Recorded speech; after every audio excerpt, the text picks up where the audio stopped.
Hartmann é, em muitos aspectos, a história de um jovem que entrou na guerra como um piloto promissor e saiu dela como uma lenda construída não por propaganda, mas por números que jamais foram igualados. Hartmann foi, oficialmente, o maior as da aviação de todos os tempos, com 352 aeronaves inimigas abatidas. Mas, por trás desses números extraordinários, existe um homem complexo, uma guerra brutal e uma série de decisões que moldaram sua carreira de maneiras inesperadas. Para entender como Hartmann se tornou o maior piloto da Segunda Guerra Mundial, precisamos voltar ao começo, quando ele ainda era apenas um garoto voando planadores na Alemanha pré-guerra. Erich Hartmann nasceu em 1922, em Weissach, no sul da Alemanha. Desde cedo, sua família o incentivou ao contato com a aviação. Sua mãe, uma das primeiras mulheres alemãs licenciadas como piloto, o levava para sobrevoar campos e pequenas cidades quando ele ainda era criança. Esse contato precoce com o voo moldou sua paixão, mas ninguém poderia imaginar que esse garoto loiro, calmo e de aparência tímida, se tornaria o mais eficiente piloto de caça da história militar. Em 1940, ainda adolescente, Hartmann entrou para a Luftwaffe. A Alemanha dominava os céus da Europa e a profissão de piloto de caça era considerada quase heroica. Hartmann passou pelo rigoroso treinamento de voo, mas, ao contrário de muitos colegas, não se destacava por agressividade. Era habilidoso, mas indisciplinado. Os instrutores disseram que ele precisava amadurecer. Mal sabiam que aquele jovem desajeitado se tornaria o maior as da história. Em 1942, Hartmann foi enviado para a Frente Oriental, onde enfrentaria os soviéticos em combates que fariam parte de uma das campanhas aéreas mais intensas da guerra. Ao chegar à unidade JG-52, Hartmann encontrou pilotos experientes, entre eles nomes lendários como Gerhard Barkor e Günther Hall. Esses homens não apenas o ensinaram a sobreviver, mas a vencer, e vencer muito. Eles ensinaram algo que se tornaria a filosofia de Hartmann: voe invisível até estar perto o suficiente para ver o branco dos olhos do inimigo. Então dispare apenas uma vez. Essa abordagem contrastava com a de muitos pilotos que atiravam de longe, desperdiçando munição e revelando sua posição. Hartmann, ao contrário, se aproximava tanto que era possível ver detalhes da fuselagem do inimigo. Ele atacava a curta distância, disparava um único tiro bem posicionado e recuava imediatamente. Essa estratégia, tão simples quanto arriscada, se tornaria sua marca registrada. Mas no início, não funcionou bem. Em seu primeiro combate, Hartmann errou o alvo, entrou em pânico e quase colidiu com o avião inimigo. Ainda por cima, danificou sua própria aeronave durante o pouso. Seus superiores ficaram furiosos, e Hartmann foi proibido de voar por alguns dias. Era um começo desastroso para alguém que viria a ser uma lenda. Mas esse fracasso o transformou. Ele percebeu que não sobreviveria se não controlasse suas emoções. A partir desse momento, adotou uma postura fria, calculada, que o acompanharia pelo resto da guerra. Logo vieram as primeiras vitórias. Depois vieram dezenas. Depois, centenas. Hartmann se tornou especialista em aviões soviéticos, especialmente no caça-iaque e no temido Lavoshin La-5.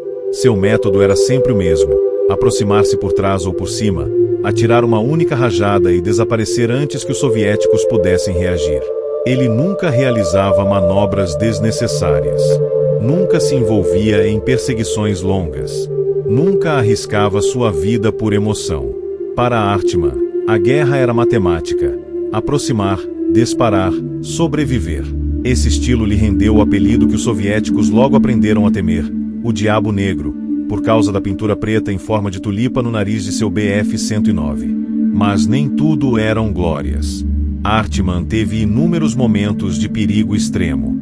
Em várias ocasiões, sua aproximação excessivamente curta provocou colisões com destroços de aviões inimigos. Seu motor falhou diversas vezes por causa dos estilhaços. Ele teve de fazer pousos de emergência atrás das linhas alemãs, e uma vez quase foi capturado por soldados soviéticos. Apenas escapou porque correu para dentro de uma floresta e ficou escondido por horas.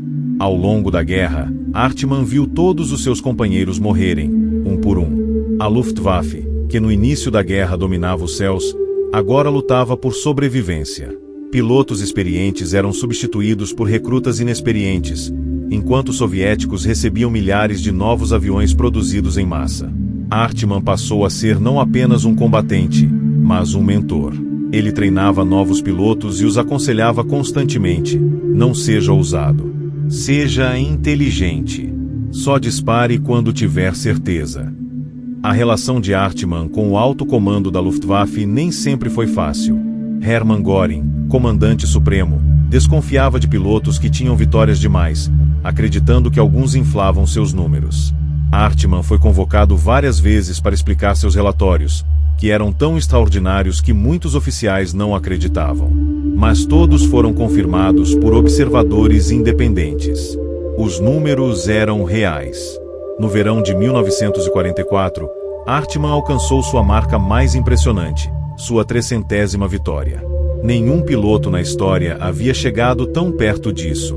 No final daquele ano, recebeu as folhas de carvalho com espadas e diamantes para sua cruz de cavaleiro, a mais alta condecoração militar alemã. Tornou-se uma figura quase mítica, reverenciado pelos colegas e odiado pelos soviéticos. Mas por mais incrível que fosse sua habilidade nos céus, Hartmann sabia que a guerra estava perdida. A Luftwaffe estava reduzida a sucatas, sem combustível, sem pilotos, sem chance. Nos últimos meses da guerra, Hartmann participou de missões desesperadas para tentar proteger civis alemães que fugiam do avanço soviético. Muitas vezes ele decolava sozinho, sem apoio, para enfrentar formações inteiras de aviões inimigos.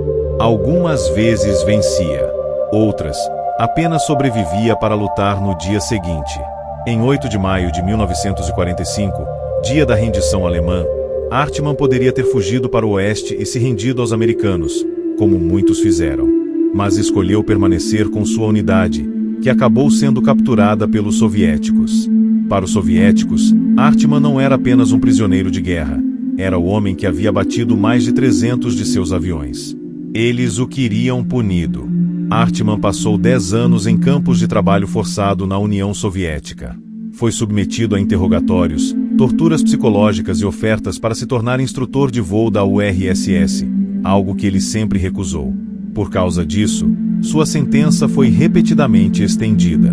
Sua família achou que ele havia morrido, mas ele sobreviveu. Em 1955, finalmente libertado após negociações diplomáticas, Hartmann voltou para a Alemanha Ocidental. Tornou-se instrutor da recém-criada Luftwaffe da Guerra Fria, ajudando a treinar uma nova geração de pilotos. Mas seu estilo de voo, extremamente agressivo na aproximação, chocava-se com a doutrina da OTAN, que valorizava distâncias maiores e abordagens padronizadas. Hartmann entrou em conflito com seus superiores e acabou pedindo dispensa do serviço ativo. Ele passou o resto da vida como instrutor civil e como figura histórica respeitada. Morreu em 1993, aos 71 anos, deixando para trás um legado que jamais será superado. Seus 352 abates confirmados não são apenas um número, são testemunho de um piloto cuja habilidade, disciplina e frieza o colocaram em um nível que talvez ninguém mais na história da guerra aérea conseguirá alcançar. A vida de Erich Hartmann é, ao mesmo tempo, uma história de excelência militar e uma reflexão sobre os custos da guerra. Ele era um piloto excepcional, talvez o mais talentoso que já existiu. Mas também era um homem que carregou traumas profundos, que viu companheiros morrerem, que passou uma década em cativeiro e que viveu o resto da vida tentando reencontrar um sentido fora dos campos de batalha. Hoje, quando falamos de Hartmann, falamos de técnica, habilidade e números impressionantes. Mas a história dele também é um lembrete de que, por trás dos feitos extraordinários da guerra, sempre há um ser humano, com medos, perdas e cicatrizes que nenhum recorde pode apagar.